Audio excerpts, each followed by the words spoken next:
घटी आबादी अपनी, हमने क्या क्या नहीं सहा। अब भी कुछ ऐसे हैं शायद जिनको कोई फर्क नहीं, जब अभी बढ़े चरमपंथ के पंथी, तब चलता कोई तर्क नहीं। जनसंख्या कानून बनाना यह भारत की मजबूरी है, वरना हिंदू और गुलामी में बस कुछ ही दिन की दूरी है। नमस्कार, मैं हूं सुरेश चौहान के, आप देख रहे बिंदास बोल।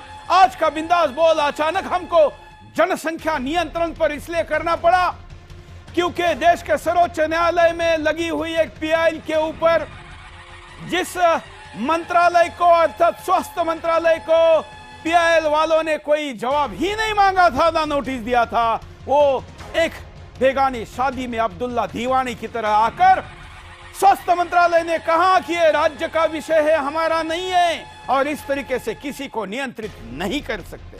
प्रधानमंत्री ने लाल किले के ऊपर से जनसंख्या पर बोलना, देश को 303 से ज्यादा सांसदों ने हस्ताक्षर करके कैमरे के ऊपर इस कानून का समर्थन करना, और स्वास्थ्य मंत्रालय के बाबुओं का यह ड्रामा, इस पर आज बोलना आवश्यक था।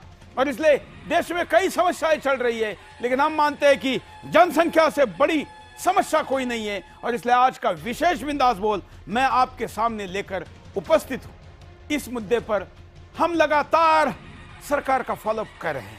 अब तक हमने 8.25 करोड़ से ज्यादा मिस कॉल और हस्ताक्षर एकत्र किए हैं, और जब तक ये कानून आकर इंप्लीमेंट नहीं होता, हर व्यक्ति इस कानून के अंडर नहीं आता, तब तक हम इस मांग पर डटे रहेंगे। हमारे साथ आज की इस मांग के लिए 3 विशेष अतिथि जुड़े हैं, उनके पास चलते हैं और उसके बाद हम आपके साथ चर्चा भी करेंगे, लेकिन उसके पहले विस्तार से मुद्दा देखते हैं। जनसंख्या नियंत्रण कानून पर भारत सरकार के स्वास्थ्य परिवार कल्याण मंत्रालय ने अपना रुख स्पष्ट किया है। स्वास्थ्य मंत्रालय ने जनसंख्या नियंत्रण पर कानून बनाने की बात सिरे से खारिज कर दी है। साथ ही ये विषय केंद्र ने राज्यों के साथ जोड़ दिया है। केंद्र का कहना है कि इस पर राज्य सरकार कानून बना सकती है, मगर संविधान की अनुसूची 7 के कॉन्करेंट लिस्ट में 20A में साफ तौर पर उल्लेख किया है कि इस पर केंद्र और राज्य दोनों कानून बना सकते हैं। तो ऐसे में सवाल स्वास्थ्य परिवार कल्याण मंत्रालय के हलफनामे को लेकर खड़ा होता है कि मंत्रालय इस पर टाल मटोल क्यों कर रहा है। स्वास्थ्य मंत्रालय ने सुप्रीम कोर्ट में हलफनामा दाखिल किया है और यह कहा है कि जनसंख्या नियंत्रण राज्य का विषय है। मेरा यह कहना है कि स्वास्थ्य मंत्रालय के अधिकारियों ने या तो झूठ बोला है या उन्होंने संविधान को पढ़ा ही नहीं है। मंत्रालय का कहना है कि भारत में किसी को कितने बच्चे हों, ये खुद पति पत्नी तय करें। सरकार नागरिकों पर जबरदस्ती ना करे कि वो निश्चित संख्या में ही बच्चे पैदा करें। स्वास्थ्य परिवार कल्याण मंत्रालय देश के लोगों पर जबरन परिवार नियोजन थोपने के साफ तौर पर विरोध में है। मतलब साफ है कि इस पर मंत्रालय बिल्कुल भी चिंतित नहीं है और न ही जनसंख्या नियंत्रण पर कोई ठोस कदम उठाना चाहता है। संविधान के शेड्यूल 7 में कार्य का बंटवारा किया हुआ है, राज्य और केंद्र के कार्य का बंटवारा है। उसमें 3 लिस्ट है, यूनियन लिस्ट, स्टेट लिस्ट और कॉन्करेंट लिस्ट। जनसंख्या नियंत्रण का विषय कॉन्करेंट लिस्ट में है, यानी जनसंख्या नियंत्रण पे केंद्र भी कानून बना सकता है, राज्य भी कानून बना सकता है। Schedule 7 list 3 entry number 20A बहुत साफ साफ लिखा हुआ है, population control and family planning. ऐसे में अब सुप्रीम कोर्ट भी इस याचिका को लेकर असमंजस में दिख रहा है। स्वास्थ्य मंत्रालय ने अपने जवाब में यह भी कहा है कि निश्चित संख्या में बच्चों को जन्म देने की किसी भी तरह की बाध्यता हानिकारक होगी। ऐसा करने से जनसांख्यिकीय विकार पैदा करेगी। देश में परिवार कल्याण कार्यक्रम स्वैच्छिक है, जिसमें अपने परिवार के आकार का फैसला दंपति कर सकते हैं और अपनी इच्छानुसार परिवार नियोजन के तरीके अपना सकते हैं। ऐसे में इसमें किसी तरह की अनिवार्यता नहीं है। केंद्रीय स्वास्थ्य मंत्रालय का एक तर्क ये भी है कि लोक स्वास्थ्य राज्य के अधिकार का विषय है और लोगों को स्वास्थ्य संबंधी परेशानियों से बचाने के लिए राज्य सरकारों को स्वास्थ्य क्षेत्र में उचित और निरंतर उपायों से सुधार करने चाहिए। स्वास्थ्य क्षेत्र में सुधार का काम राज्य सरकारें प्रभावी निगरानी तथा योजनाओं एवं दिशा निर्देशों के क्रियान्वयन की प्रक्रिया के नियमन एवं नियंत्रण के लिए विशेष हस्तक्षेप के साथ प्रभावी ढंग से कर सकती है। साथ में मंत्रालय ने अपने हलफनामे में ये भी बताया है कि सरकार परिवार नियोजन और जनसंख्या नियंत्रण को लेकर बहुत सी योजनाएं चला रही है। मंत्रालय का इरादा इस विषय पर कानून बनाने का नहीं है। Bureau report, Sudarshan news.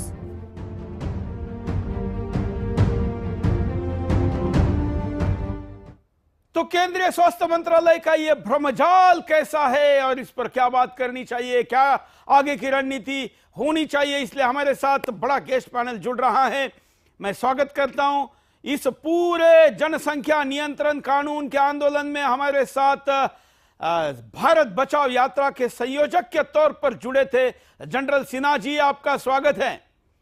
साथ में हमारे साथ रक्षा के विशेषज्ञ और वीर चक्र प्राप्त TPS Tyagi ji, colonel TPS Tyagi ji, आपका स्वागत है। और ये याचिका जिन्होंने सुप्रीम कोर्ट में दाखिल की है वो वरिष्ठ वकील और आईपीएल मैन के नाम से जिनको पीएल मैन के नाम से जिनको जाना जाता है, ऐसे एडवोकेट अश्विनी उपाध्याय जी। अश्विनी जी, आपका स्वागत है।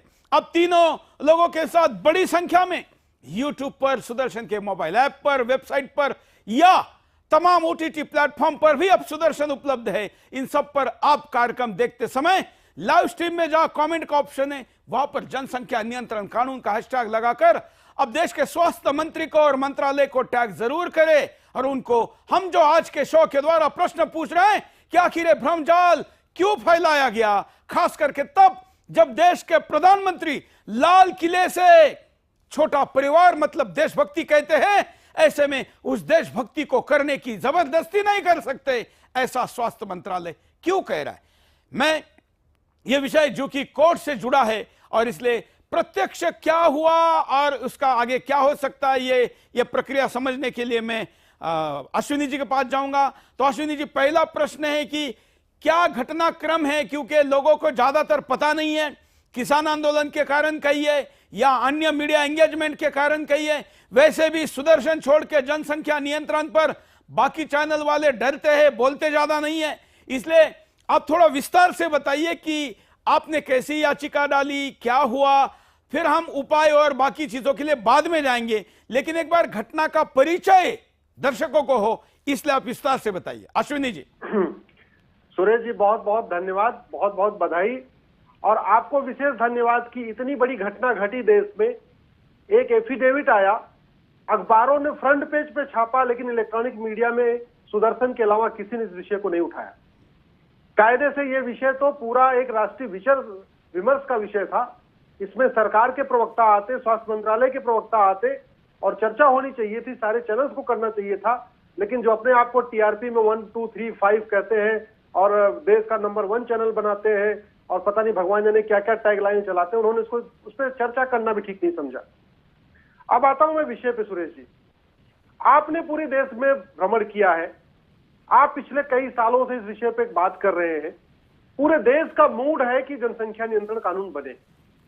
31 मई 2019 यानी अब से लगभग 1.5 साल पहले मैंने पीआईएल फाइल किया था दिल्ली हाई कोर्ट में और 31 मई को जस्टिस राजेंद्र मेनन जो चीफ जस्टिस थे, उनका रिटायरमेंट का अंतिम दिन था उस दिन, उन्होंने केंद्र सरकार के गृह मंत्रालय और कानून मंत्रालय को नोटिस जारी किया। यह मामला दिल्ली हाई कोर्ट में चलता रहा। दिल्ली हाई कोर्ट में यह मामला चला लगभग 6 महीने। जब दिसंबर तक केंद्र सरकार ने वहां पे गृह मंत्रालय और कानून मंत्रालय ने कोई जवाब दाखिल नहीं किया, तो दिल्ली हाई कोर्ट ने यह कहते हुए पिटीशन को डिस्पोज ऑफ कर दिया कि कानून बनाना हमारा काम नहीं है और चूंकि सरकार कोई एफिडेविट फाइल नहीं कर रही, अपना जवाब नहीं दाखिल कर रही है, तो इसलिए हम इस पिटीशन को डिस्पोज ऑफ कर देते। हमने उस दिल्ली हाई कोर्ट के ऑर्डर को सुप्रीम कोर्ट में चैलेंज किया। 10 जनवरी 2020 यानी इसी वर्ष, अब से लगभग 11 महीने पहले, सुप्रीम कोर्ट की चीफ जस्टिस बोबडे साहब की बेंच ने नोटिस जारी किया गृह मंत्रालय और कानून मंत्रालय को। मैं बार बार मंत्रालय का नाम इसलिए ले रहा हूं कि स्वास्थ्य मंत्रालय को ना हमने दिल्ली हाई कोर्ट में पार्टी बनाया था, बिल्कुल, ना हमने सुप्रीम कोर्ट में पार्टी बनाया। इसीलिए अश्विनी जी मैंने कहा ये तो बेगाने शादी में अब्दुल्ला दीवाना आ गया स्वास्थ्य मंत्रालय अचानक से। हाँ, और हमने जानबूझ के नहीं बनाया था, क्योंकि ये विषय स्वास्थ्य मंत्रालय का था ही नहीं, ये विषय हेल्थ मिनिस्ट्री का नहीं था। जो वो कह रहे हैं कि हेल्थ स्टेट सब्जेक्ट है, वो थोड़ा बहुत ठीक भी है कि वास्तव में हेल्थ स्टेट सब्जेक्ट है, लेकिन हमने हेल्थ का विषय तो था ही नहीं, ये तो राष्ट्रीय विषय था, ये तो डिफेंस का मामला था, और भी दुनिया भर के मामले थे इसमें, जो हमने इसमें अपना ग्राउंड दिया हुआ था। इसलिए हमने गृह मंत्रालय और कानून मंत्रालय को ही इसमें पार्टी बनाया था, और जवाब भी इन्हीं दोनों मंत्रालयों को देना था। 10 जनवरी को नोटिस जारी हुआ, उसके बाद 2-3 डेट पड़ी, फिर 13 जुलाई को फिर से गृह मंत्रालय और कानून मंत्रालय ने कहा हमको 4 हफ्ते का टाइम दिया जाए। 13 जुलाई को गृह मंत्रालय कानून मंत्रालय ने टाइम मांगा, लेकिन अभी भी उनका जवाब नहीं आया।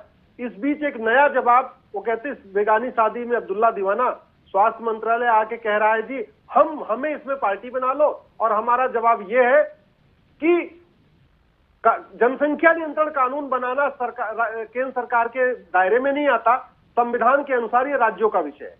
मैं इसलिए कह रहा हूं कि जिसने भी एफिडेविट फाइल किया है, या तो वो झूठ बोल रहा है, या जिस बाबू ने फाइल किया है, जिसने भी फाइल करवाया, उसने संविधान को कभी पढ़ा नहीं है।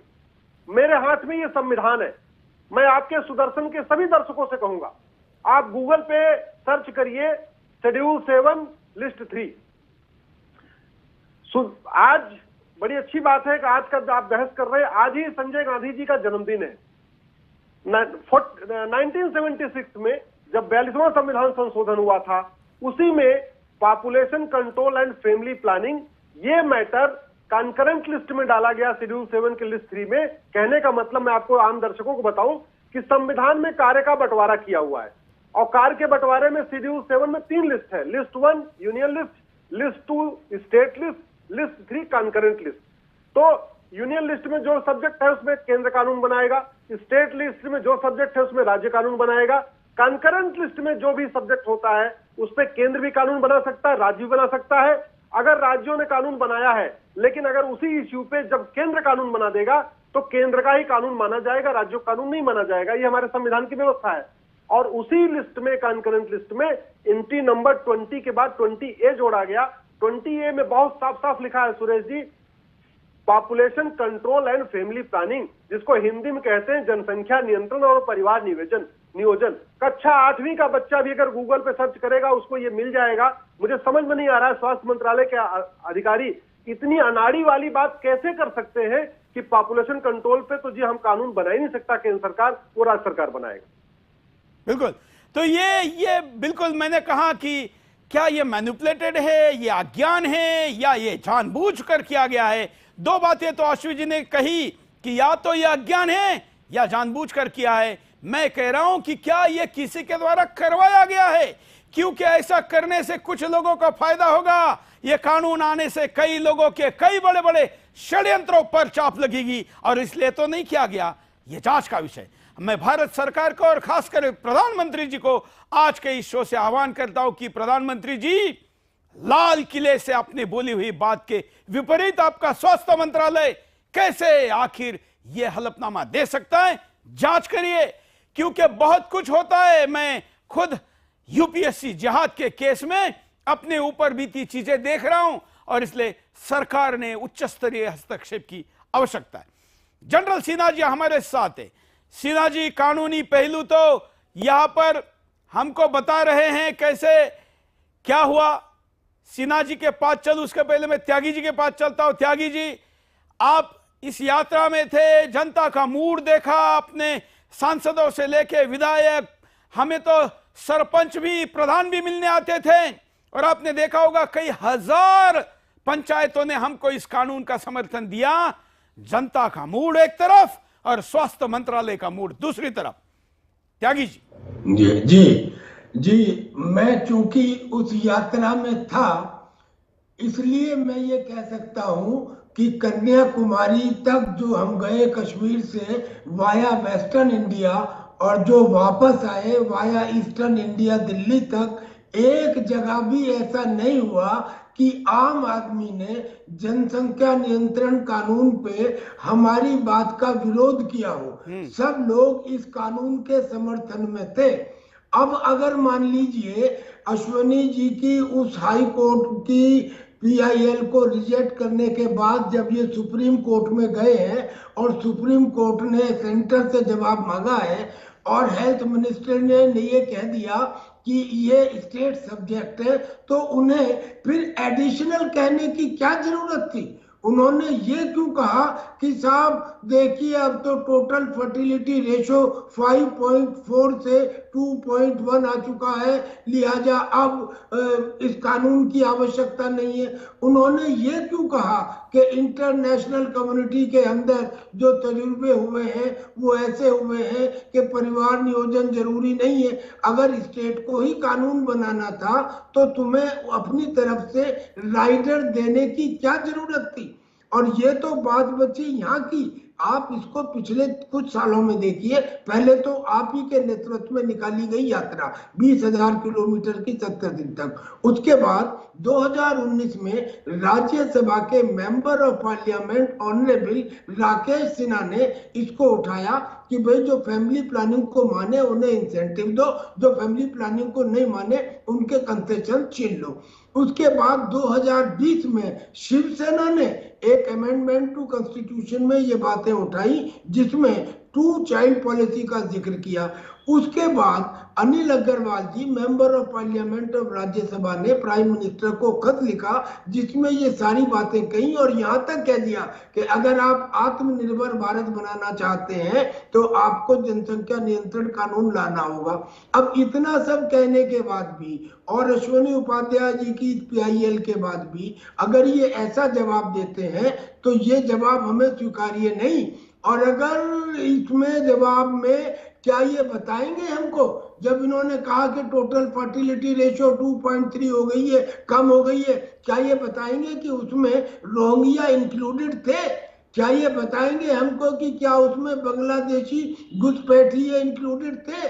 क्या ये बताएंगे हमको कि 2011 के सेंसस की रिपोर्ट चंद्रमोहन मुरली ने, जो सेंसस कमिश्नर और रजिस्ट्रार जनरल हैं, उन्होंने 2016 तक क्यों छुपा के रखी थी? ये मुझे ऐसा लगता है। इतना ही नहीं त्यागी जी, जो 2011 की जनगणना है उसमें जम्मू कश्मीर है ही नहीं, जहां पर की जनगणना का असंतुलन कितना बड़ा है हम सब जानते हैं। 2011 पर उठने वाले कई सवालों को सुदर्शन लगातार उठाता रहा। कई बड़ी मांगों के बाद ये 16 को पहली बार इसको लोगों के सामने रखा गया क्योंकि केंद्र में सरकार बदल चुकी थी। और फिर हमने 17 के आखिर में इसके विरुद्ध आंदोलन की घोषणा भी कर दी। 18 में आंदोलन हुआ, 19 तक पूरा समर्थन मिला, 20 में कानून आएगा ऐसा लग रहा था। बीच में राष्ट्रपति के संबोधन के बाद तो लगा कि हां अब तो कानून आ ही जाएगा, बस कोरोना के कारण सदन नहीं बैठा इसलिए कानून नहीं आया है, सामने माना। हमने इसलिए जनसंख्या विश्व जनसंख्या दिवस के लिए 10 दिनों की मुहिम चलाई, उसमें भी कई लाख समर्थन हमको फिर बढ़ गया। लेकिन अब अचानक से स्वास्थ्य मंत्रालय का यह रवैया बहुत बड़े प्रश्न को उपस्थित करता है। जनरल सिन्हा जी। सुरेश जी, मेरा अनुमान है कि क्या ये बात जो जिस तरह से स्वास्थ्य मंत्रालय ने रिएक्ट किया है, एक तो कानूनी दृष्टिकोण और संवैधानिक दृष्टिकोण से सही नहीं है, क्योंकि जब जनसंख्या नियंत्रण का जो मुद्दा है वो कंकरेंट लिस्ट में है, इसका मतलब है या तो राज्य सरकार या केंद्रीय सरकार दोनों उस पर कानून बना सकती है। और यदि राज्य सरकार के ऊपर केंद्रीय सरकार कुछ स्पेशल कानून बनाती है तो उस केंद्रीय सरकार का कानून ही माना जाएगा कि वो सही है। तो ये तो कानूनी और संवैधानिक दृष्टिकोण है। तो लेकिन मुझे लगता है कि जब स्वास्थ्य मंत्रालय इस तरह का वक्तव्य दिया है तो क्या टॉप लीडरशिप, जो केंद्रीय सरकार की टॉप लीडरशिप है, उनको इस बात का ज्ञान है कि स्वास्थ्य मंत्रालय ने इस तरह का वक्तव्य दिया है या उनकी अनुमति से ऐसा हुआ है? कहीं ऐसा तो नहीं है कि स्वास्थ्य मंत्रालय में कुछ ऐसे तत्व हैं जो परिस्थिति का और स्थिति का गैरफायदा उठा के दुरुपयोग करके इस तरह का वक्तव्य दे रहे हैं?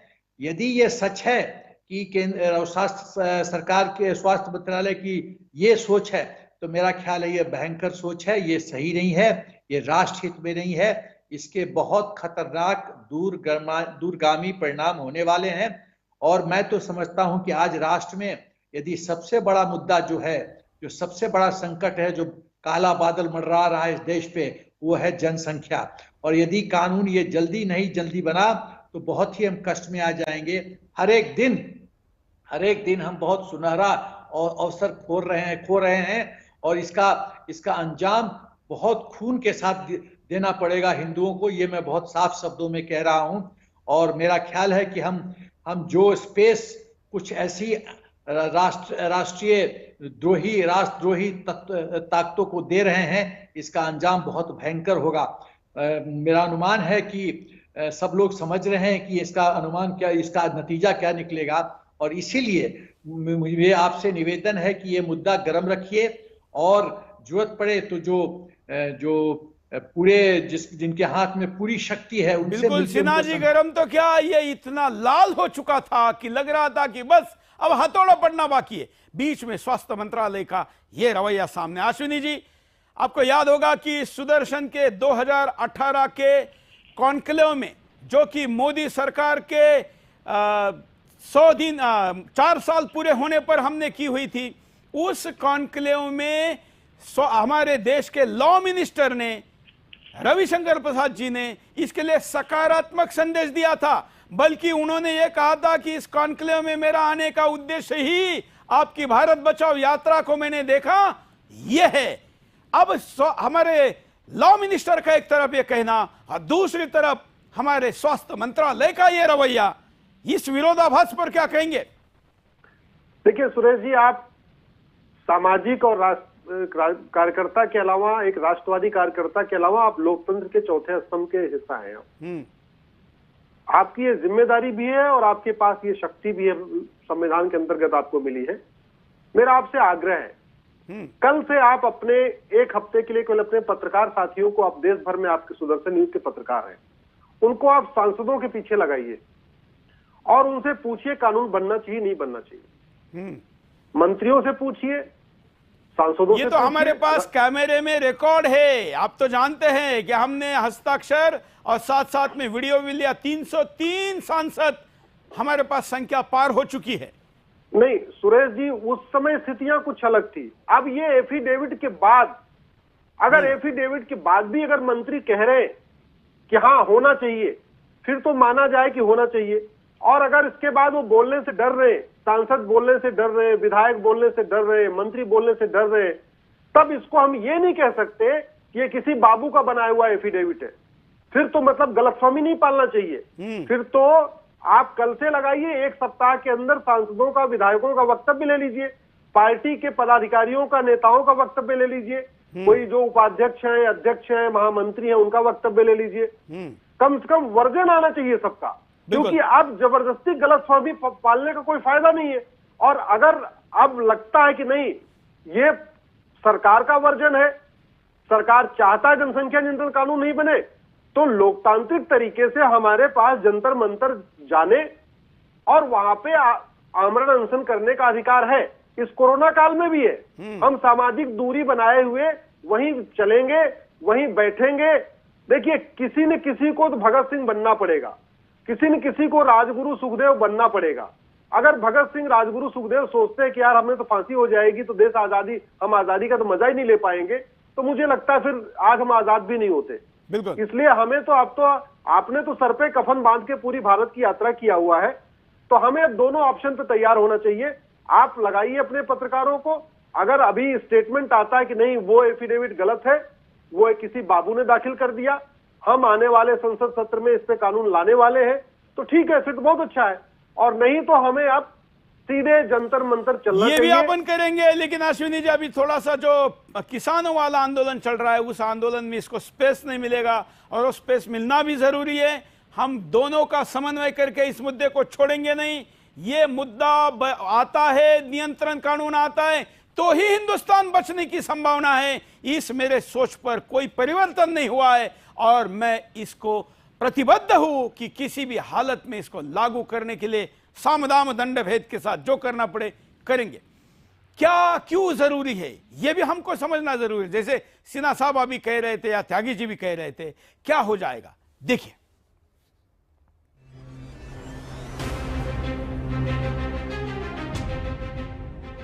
हमारे देश की जनसंख्या गत 2001 से 2011 के दशक में 17.6% की दर से 18.1 करोड़ बढ़कर 1 अरब 22 करोड़ हो गई। जनगणना 2011 के अनुसार देश में 62 करोड़ 37 लाख 24,248 पुरुष और 58 करोड़ 64 लाख 59,174 महिलाएं हैं।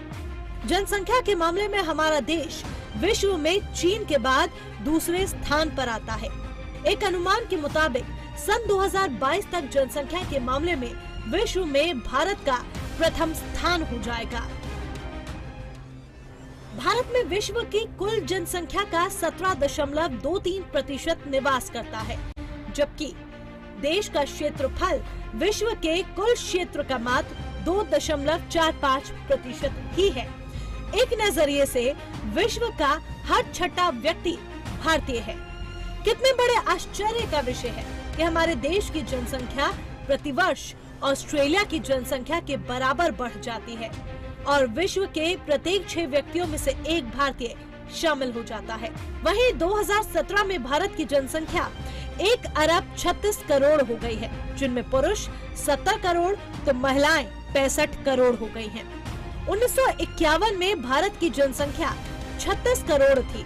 1951 के बाद लगातार बढ़ती जनसंख्या देश के लिए खतरा पैदा करने लगी। आज भारत ही नहीं, दुनिया जनसंख्या विस्फोट के खतरे में है। दुनिया में 1 मिनट में 240 बच्चे पैदा हो रहे हैं। वहीं इनमें से हर रोज 7,000 बच्चे मृत पैदा होते हैं, क्योंकि हम उन्हें दुनिया में लाने के लिए सही संसाधन ही नहीं लगा रहे। जबकि हर रोज दुनिया में 3.50 लाख बच्चे पैदा होते हैं, जबकि हर रोज दुनिया में 3.5 लाख बच्चे पैदा होते हैं। 1000 ईस्वी में दुनिया की आबादी 40 करोड़ थी, जो 2050 तक 17 अरब हो जाएगी। वहीं भारत की आबादी 2020 में 1 अरब 50 करोड़ हो जाएगी, जबकि 2030 में 1 अरब 75 करोड़ के साथ भारत दुनिया का सबसे अधिक जनसंख्या वाला देश हो जाएगा।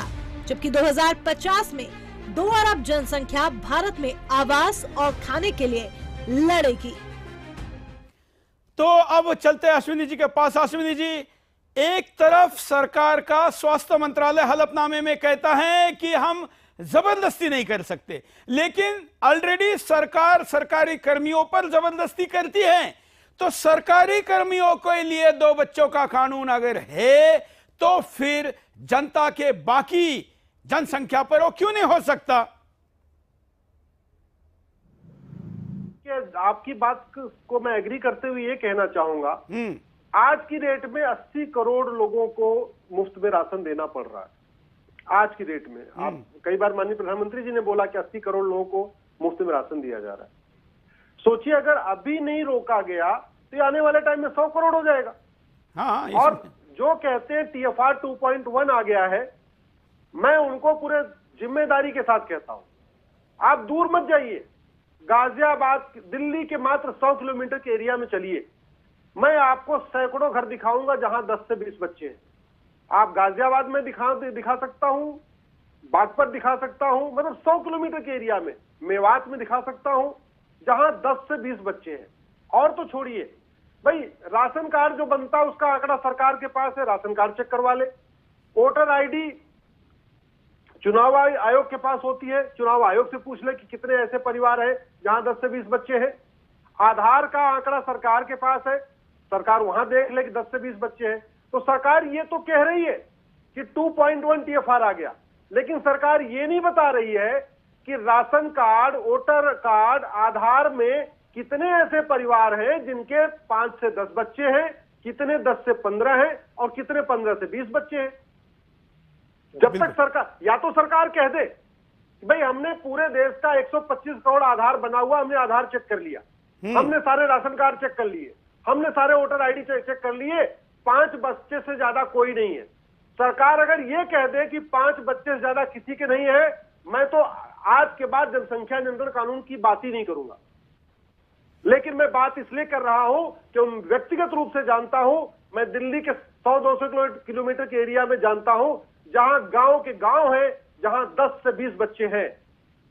ये सिचुएशन है। अश्विनी जी, आप और हम जहां बैठे हैं इस स्टूडियो से कुछ ही किलोमीटर पर आप जहां रहते उस गाजियाबाद जिले में मसूरी आता है। उस मसूरी में एक मोहम्मद नाम का इंसान है जिसके बच्चों की संख्या और उसने प्रत्यक्ष जनगणना में लिखी हुई संख्या में बदल है। मैंने सबूतों के साथ यात्रा में भी वो दिखाया था।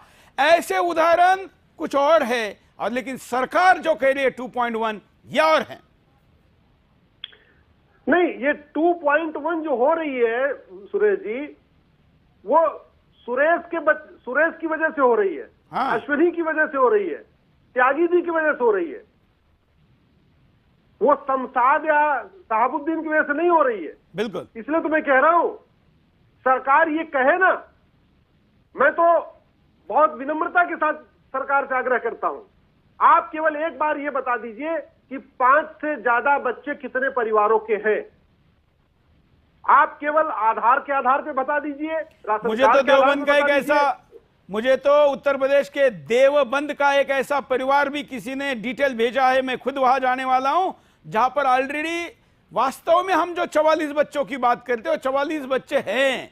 उधर भी मैं जाऊंगा, लेकिन मैं सिन्हा जी के पास चलता हूं। सिन्हा जी, जो प्रश्न मैंने अश्विनी जी को सरकारी नौकरों के तौर पर पूछा था कि सरकार कोर्ट में यह कह रहे कि जबरदस्ती नहीं कर सकते, लेकिन आप सेना में और आपने पूरी यात्रा में कई बार भाषणों में कहा है, त्यागी जी ने भी कहा है। प्रश्न मैं आपको पूछ रहा हूं सिन्हा जी, सेना के जवान के लिए 2 बच्चे का कानून है, उसका उल्लंघन करने पर उसकी नौकरी जाती है, लेकिन आम जनता के लिए यह कानून लाने के लिए मंत्रालय बहाना बताता है। सिन्हा जी, एकदम सेना में कानून है, 2 बच्चों से ज्यादा नहीं रख सकते, और उस पे कानूनी कार्रवाई होती है, उसको सब फैसिलिटी से वंचित किया जाता है, ये सच है।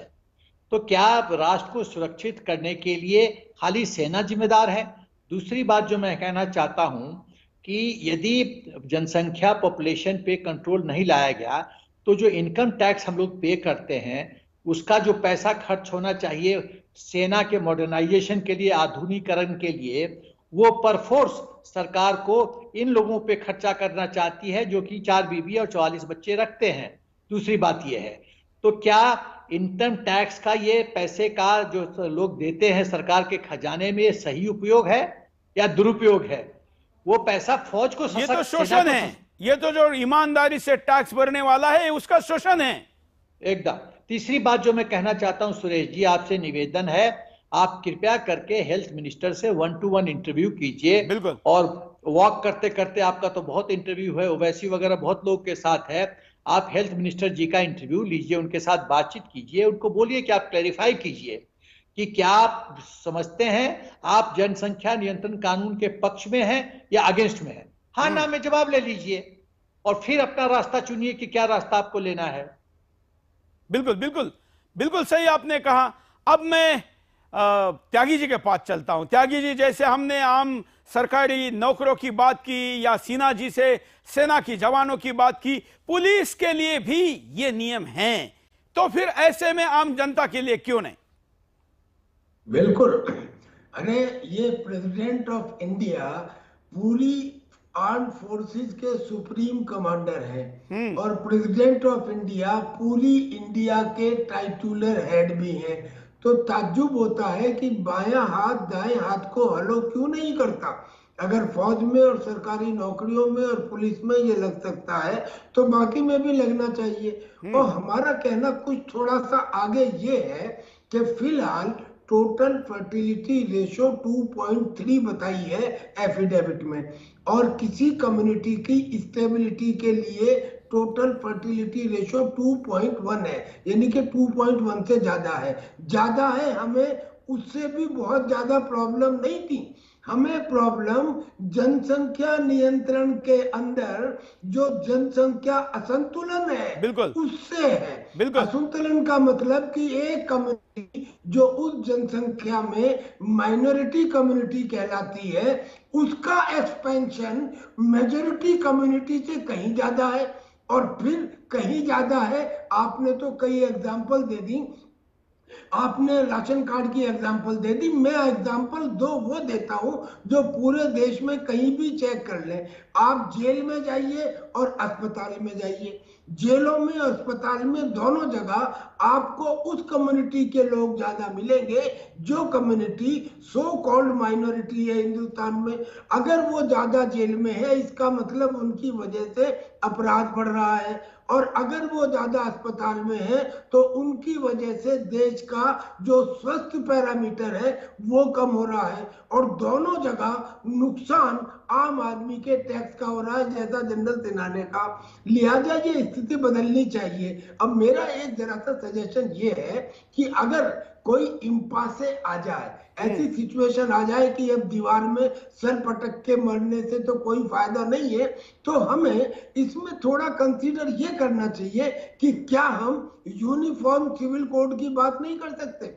यूनिफॉर्म सिविल कोड का ही तो ये एक हिस्सा है। ना 4 शादी होंगी, ना 16 बच्चे होंगे, वहां पे ना आप किसी को गोद ले सकेंगे, ना आप किसी, जो कानून एक के लिए होगा वो सब के लिए होगा। और किसी सेक्युलर कंट्री, कोई कंट्री सेक्युलर बगैर यूनिफॉर्म सिविल कोड के कैसे हो सकती है?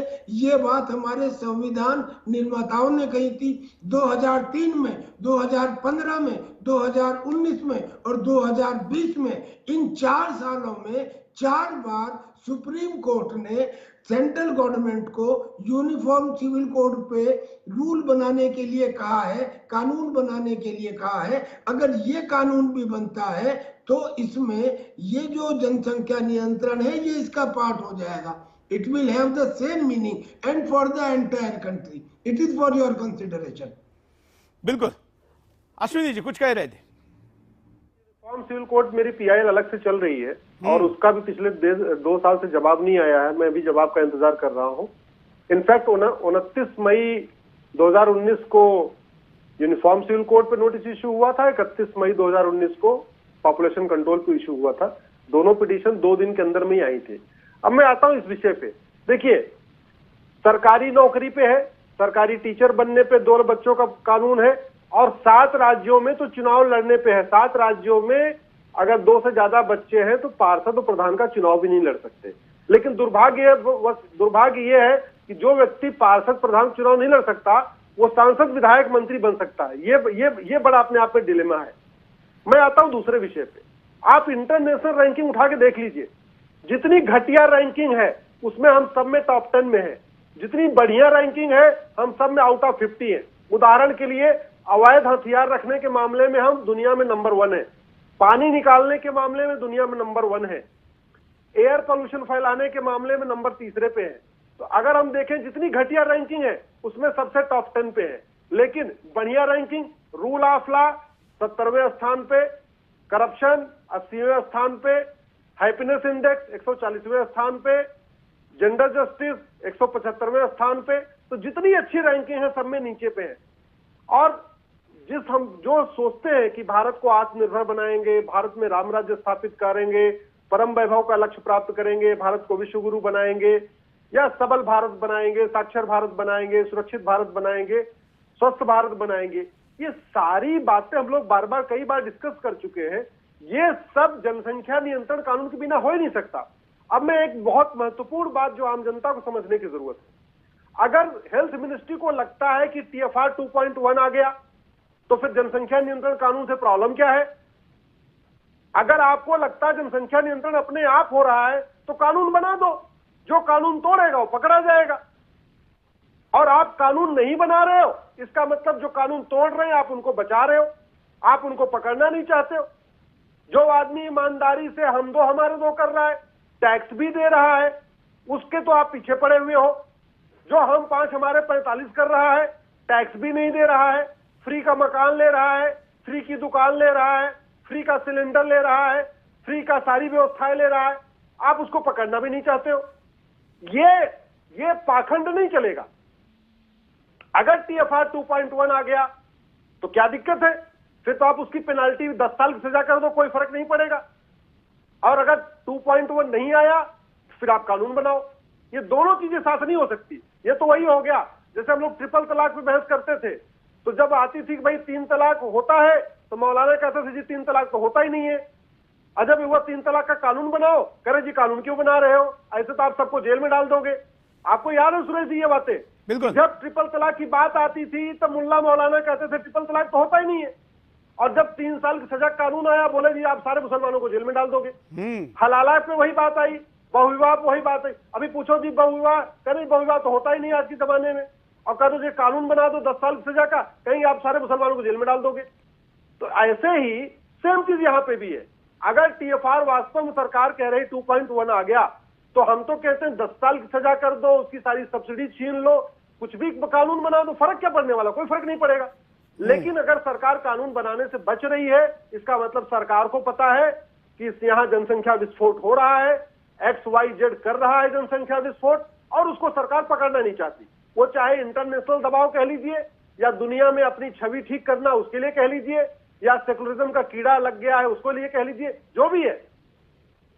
बिल्कुल। मैं सिन्हा साहब और त्यागी जी के पास चलूं उसके पहले समस्या पर बात करते हैं। हालांकि यह समस्या हम कई बार दिखा चुके हैं, आप सहमत हैं, लेकिन आज जब हम इस पर चर्चा कर रहे हैं तो इसको दोबारा याद करना आवश्यक है। देखिए, विकराल होती जनसंख्या के कारण इन बुनियादी आवश्यकताओं का अभाव निरंतर बढ़ता चला जा रहा है। विकासशील देशों में गिने जाने वाले भारत देश में आज भी 2.2 करोड़ लोग खुले आसमान के नीचे खाना खाने को मजबूर हैं।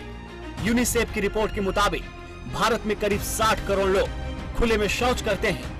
नंगे बदन फुटपाथों पर भूखे सोने वाले लोगों की संख्या में भी तीव्र गति से इजाफा होता चला जा रहा है। महंगाई के कारण आम आदमी का जीना भी दुर्भर हो गया है। आंकड़ों के मुताबिक वर्ष 2004 से वर्ष 2013 तक खाने पीने की वस्तुओं के दामों में भी 157% की बढ़ोतरी हुई है। स्वास्थ्य और कुपोषण की समस्याएं एकदम विकट होती चली जा रही हैं। भारत में भूख और कुपोषण से प्रभावित लोगों की संख्या विश्व में सबसे अधिक 25 करोड़ 30 लाख है। भूख और कुपोषण सर्वेक्षण रिपोर्ट के अनुसार देश के 48% बच्चे कुपोषण का शिकार हैं और उनका वजन सामान्य से भी कम है। विश्व स्तरीय रिपोर्ट के अनुसार विश्व में कुल 14 करोड़ 60 लाख बच्चे कुपोषण का शिकार हैं, जिनमें 6 करोड़ बच्चे भारत के हैं। ऐसे में विश्व का हर तीसरा कुपोषित बच्चा भारत का है। देश में मातृ मृत्यु दर के आंकड़े भी चौंकाने वाले हैं। यूनिसेफ के अनुसार लगभग 2 लाख महिलाएं प्रति वर्ष प्रसव के दौरान दम तोड़ देती हैं और आधे से अधिक महिलाएं खून की कमी का शिकार हो जाती हैं। जनसंख्या की अपार वृद्धि ने गरीबी, बेकारी, भूखमरी, बेरोजगारी में भारी बढ़ोतरी की है। वर्ष 2003 से वर्ष 2011-12 के दौरान रोजगार में वृद्धि दर केवल 0.3% रही।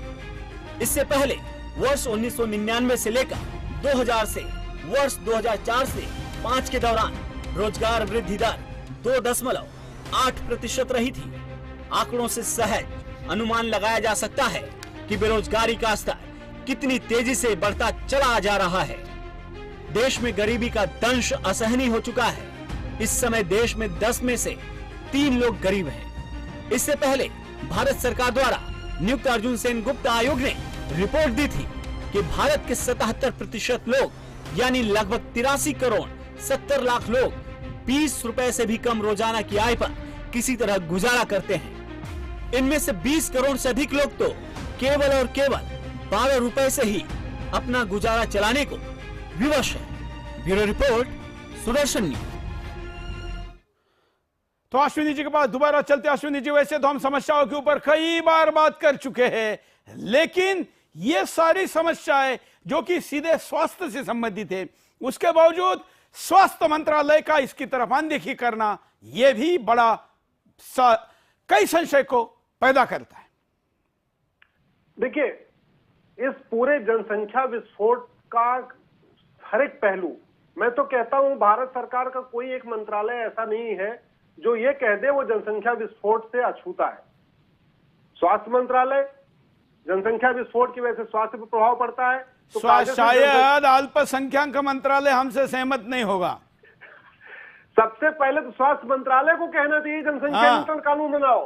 हॉस्पिटल में भीड़ बढ़ती चली जा रही है, डॉक्टर परेशान है, जहां उनको 50 मरीज देखना चाहिए पर डे ओपीडी में उनके 200 मरीज आ रहे हैं, हॉस्पिटल छोटी पड़ रही है, बेड बचे नहीं है। तो कायदे से तो स्वास्थ्य मंत्रालय को जल्दी से जल्दी मांग करना चाहिए प्रधानमंत्री जी से, आप कानून बनाओ। वो कानून नहीं बना रहे। और मैं तो सुरेश जी आपसे आग्रह करूंगा, कल आप एक बार यहाँ एम्स में और राम मनोहर लोहिया में अपना कैमरामैन भेजिए और सुबह जब पर्ची कटती है उस समय की जरा वीडियोग्राफी करवा लीजिए। जरा आपको समझ में आएगा, स्वास्थ्य मंत्री को भी समझ में आ जाएगा कि क्या बुरा हाल है जनसंख्या का। बिल्कुल। सुबह लेकिन मुझे अभी अश्विनी जी कंट्रोल रूम से बोला गया, वैसे मुझे भी याद था, लेकिन मैं वीडियो को आज हमने दिखाया नहीं, मैं दिखाऊंगा कल परसों इस मुद्दे पे। स्वास्थ्य मंत्री भी चुनाव के पहले मेरे चलते चलते में आए थे और उन्होंने उस यात्रा निकालने के लिए मेरा अभिनंदन किया था और कहा था कि आपने सबसे बड़ी समस्या को हाथ लगाया है। अश्विनी जी, वो वीडियो मुझे लगता बहुत जरूरत है। उस वीडियो के आप जो है शेयर करिए ट्विटर सोशल मीडिया में, हम लोग भी शेयर करें, पूरा देश देखे उस वीडियो को कि आखिर क्या हो गया। एकाएक 3-4 साल के अंदर ऐसा कैसे परिवर्तन आ गया कि अब जरूरत ही नहीं है। अब सरकार कह रही इसकी जरूरत नहीं है। एक बार अगर ये कह दे राज्य सरकार के ये केंद्र के दायरे में नहीं आता, उसको तो हम कोर्ट को समझा देंगे कि नहीं, तो ये तो केंद्र सरकार की जिम्मेदारी है। लेकिन सरकार उसको जस्टिफाई कर रही है कि जनसंख्या नियंत्रण कानून की जरूरत नहीं है। बिल्कुल। तो वो विचार कैसे बदले, इसलिए मेरा आपसे आग्रह है, किसान आंदोलन जो हो रहा है वो होता रहेगा सुरेश जी, आप अपना कैमरा अपने रिपोर्टर्स को कहिए वो बात करना शुरू करें सांसदों विधायकों से, भैया ये बताओ होना चाहिए कि नहीं होना चाहिए। बिल्कुल, तभी तो समझ में आएगा। बिल्कुल। और इसलिए आज मैंने बिंदास का दिन न होते हुए भी इसको स्पेशली लिया है। सिन्हा साहब के पास चलते। सिन्हा साहब, इसमें जो राज्यों पे छोड़ने वाली बात है, सामने सामने दिख रहा है कि ममता बनर्जी तो ऐसा कानून लाएगी नहीं, केरला में ऐसा कानून कभी आएगा ही नहीं, टीआरएस तेलंगाना में ऐसा कानून ला ही नहीं सकती, आंध्र प्रदेश से ऐसी आशा करना ही मूर्खता होगी। ऐसा कौन सा राज्य है जो स्वयं प्रेरणा से लगता है कि कानून बनाएगा? संभावना नहीं दिख रही है। हिमाचल कहेगा कि हमारे यहां प्रजनन दर वैसे भी कम है, उत्तराखंड भी यही बात करेगा। ऐसे में अगर हम ये बात राज्यों पे थोड़ी देर के लिए छोड़ भी दे तो भी राजनीतिक स्थिति बताती है कि ऐसा हो नहीं सकता। सिन्हा जी, देखिए ऐसा है कि देश कैसे सुरक्षित रहे ये राज्य नहीं फैसला करेंगे, ये जिम्मेवारी केंद्र की है। सेना केंद्र के नीचे उनके निर्देशन में काम करती है, उनके दिशा निर्देशन में काम करती है। तो राष्ट्रीय सुरक्षा, बॉर्डर की सुरक्षा, फौज का सम्मान, फौज का इक्विपमेंट मॉडर्नाइजेशन, ये सब केंद्रीय सरकार की जिम्मेदारी है। मिनिस्ट्री ऑफ डिफेंस राज्य सरकार में नहीं होता। राज्य सरकार में गृह मंत्रालय होता है, रक्षा मंत्रालय नहीं होता।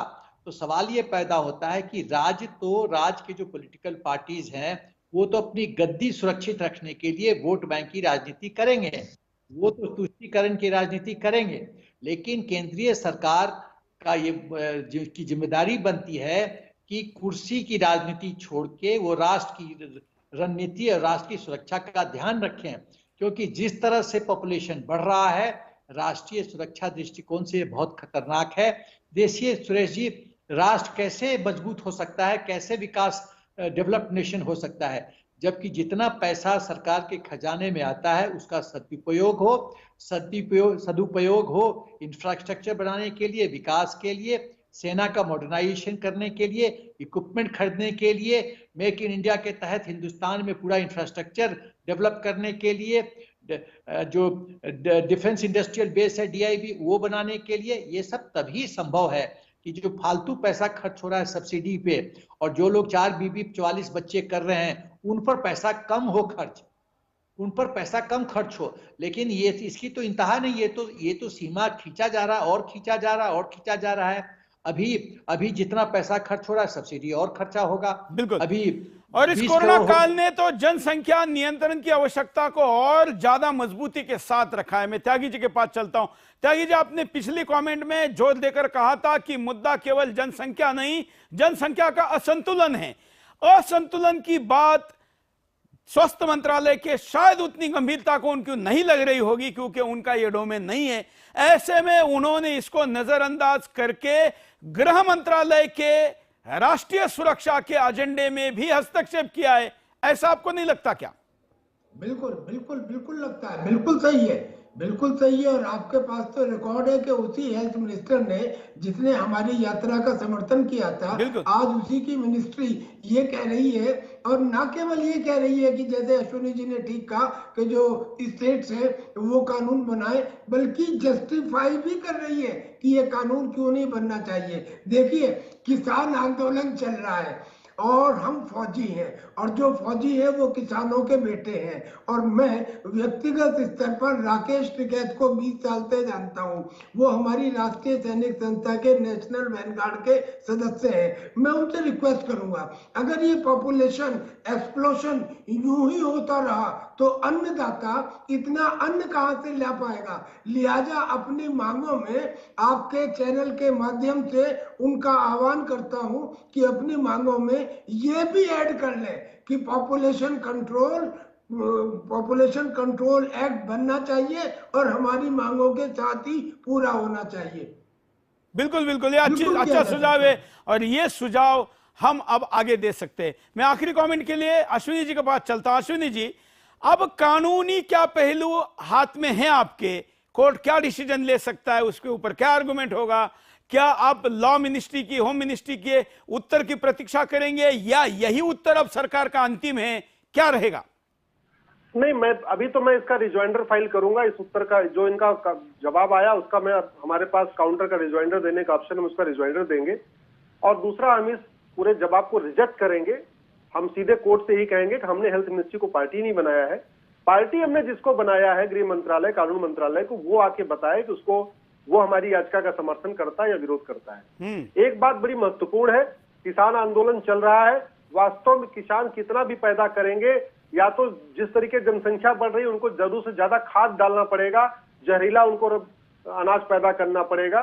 तो किसान भाइयों से भी मेरा आग्रह है और कि वो किसान भाई इस बात को भी समझे और अपने जो मुद्दे उसके साथ साथ जनसंख्या नियंत्रण को मुद्दे पे भी अपनी बात रखें। उसका बिल्कुल बिल्कुल, जैसे अभी त्यागी जी ने कहा, जितने भी लोग इसमें हैं, मुझे भी कई लोग मध्यस्थता के लिए कह रहे हैं, उन तमाम संगठनों को हम ये भी बात अवश्य कहेंगे। आप तीनों हमारे साथ जुड़े, इसके लिए आपका धन्यवाद। दर्शकों का भी धन्यवाद। मित्रों, ये मुद्दा ये केवल एक यात्रा तक सीमित नहीं था। मैंने आपको कहा कि हिंदुस्तान को पाकिस्तान न बनने देने के लिए यह मुद्दा अत्यावश्यक है, और इस मुद्दे पर सुदर्शन की दृढ़ इच्छा शक्ति के साथ लगातार निरंतर संघर्ष जारी है। अभी तक मैं 100 से ज्यादा एपिसोड इस पर कर चुका हूं, और आज भी हम ये मानते हैं, जो गाना ये मेरे पीछे आप सुन रहे हैं, ये भारत बचाओ यात्रा का एक टाइटल सॉन्ग था, और इस देश में बढ़ती संख्या में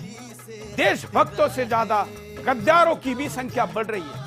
स्वास्थ्य मंत्रालय का यह डोमेन नहीं है, और इसलिए हो सकता है कि स्वास्थ्य मंत्रालय इसके समझ से दूर हो, और इसलिए इस शब्द को जो इस गीत में चल रहा है, इसको गृह मंत्रालय, प्रधानमंत्री, रक्षा मंत्री जरूर दें। आज के लिए इतना ही, धन्यवाद। जय हिंद। हमको गद्दारों की बढ़ती आबादी से खतरा है, हमको गद्दारों की बढ़ती जनसंख्या विस्फोट से अपनी आजादी को खतरा है, जनसंख्या विस्फोट से अपनी आजादी को खतरा है, हमको गद्दारों की बढ़ती आबादी से खतरा है, हमको गद्दारों की बढ़ती आबादी से खतरा है।